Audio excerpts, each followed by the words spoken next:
በጣም ደስ የሚል እውነተኛ ፍቅር በመሃላችሁ አለ። ስለዚህ እባካችሁ ሀይሚና ብሩኬ ለዚህ ፍቅር ተጠንቀቁለት። ሰላም ቤተሰብ እንዴት ናችሁ? ደህና ናችሁ ወይ? እኔ በጣም ደህና ነኝ፣ እግዚአብሔር ይመስገን።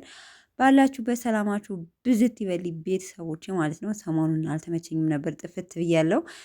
በመጀመሪያ እንኳን ደስ አላችሁ። ሲቀጥል ማለት ነው እያየኋቸው ነው። በነገራችን ላይ ሀይሚና ብሩኬን ያው ቪዲዮ ባልሰራም እያየኋቸው ነው። እንደ ድሮው ተመልሰው ፍቅር በፍቅር ሆነውልናል። ትናንትና ላይቭ ላይ ገብተው ነበር። ያበደ ላይቭ ጌም ነበረ።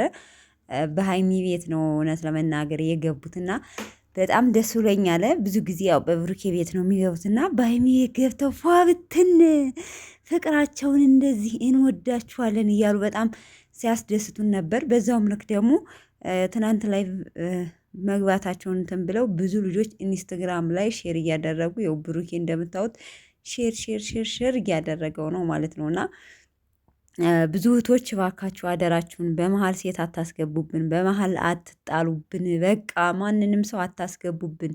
እናንተ እንደዚህ በፍቅር ሁሌም በፍቅር ፏ ብትን ብላችሁ ኑልን።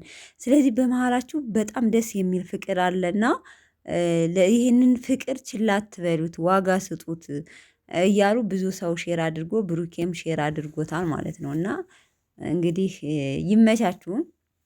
የመዳም ቅመሞች ናችሁ እንደዚህ የምታደርጉት። በነገራችን ላይ ደስ ትላላችሁ። በቃ ሰይጣንን ሰብራችሁ እንደዚህ አብረው እንዲሆኑ አድርጋችኋል ማለት ነው። እና በጥቅሉ ምን ልላችሁ ፈልጌ ነው፣ ጨረቃ ፋሚሊ ትችላላችሁ በጥቅሉ ማለት ነው። ለማንኛውም እንግዲህ ዛሬ ትናንትና ያው ላይቭ ላይ ስለገቡ ቪዲዮ አልለቀቁም። ዛሬ እንጠብቃችኋለን ማለት ነው፣ በዩቲዩብ ማለት ነው። ዩቲዩብ ላይ ይመጡልናል። እስከዛ መልካም ቆይታ ቤተሰቦች፣ ይወዳችኋለሁ። ባይ ባይ።